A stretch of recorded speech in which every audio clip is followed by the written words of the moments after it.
Speaking of Minnesota, a doctor and state senator from Minnesota, Scott Jensen, joins us tonight on the 702 communication line to talk about an interesting piece you put in the Star Tribune recently as well. So I don't know if you like Dr. Jensen, Senator Jensen, but thank you so much for joining us tonight. Start with this. You and I communicated briefly yesterday via email, showing your phone. Have you vaccine information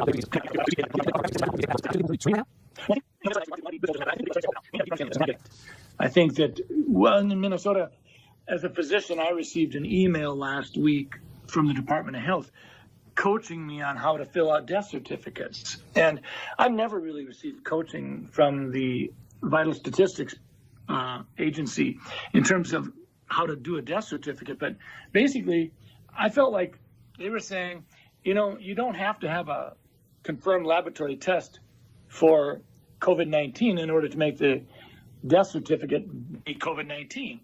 So, wait.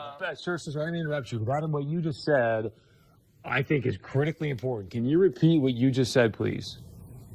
Well, last Friday, I received a 7-page document that sort of told me that if I had an 86-year-old patient that had pneumonia but was never tested for COVID-19, but sometime after she came down with pneumonia, we learned that she had been exposed to her son who had no symptoms, but later on was identified with COVID-19, that it would be appropriate to diagnose on the death certificate COVID-19. Now, we've not done that. If someone has the pneumonia after and it's in the middle of a flu epidemic, and I don't have a test on influenza, I don't diagnose influenza on the death certificate. I will say this elderly patient died of pneumonia. I don't mean to interrupt you, but my heart is sinking right now as you're telling me this. You're a doctor.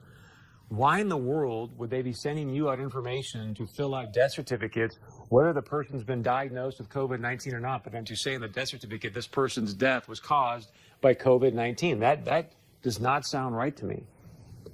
I went to the person in our office who does most of the death certificates over the last 10, 20 years, and I said, does this sound right? I had her look at the documents that I printed off, and she said, well, we've always been told that you always put down just facts. You don't put down any probabilities. You don't put any presumptions down. It's just what you know. And so this is concerning. And it actually gets to your point, Chris. When we start talking about the data that goes into the modeling, we have to ask ourselves a question. Are we being forthright? Are we sharing with the public? Minnesota, North Dakota, we don't need to be having it sugar-coated. We want to know what's going into your modeling. So with that being said, why would they want to skew the number of deaths due to COVID-19?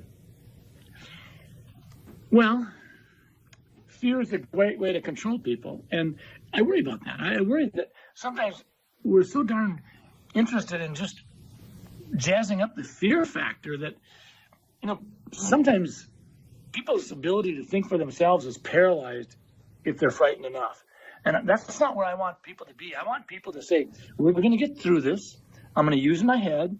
I'm going to go to different sources. I'm going to listen to different sources. And I'm going to think for myself, because that's what America's about. Senator, if you don't mind, after this interview, if you can send me that 7-page document. And just for clarity, you were sent a 7-page document by who again?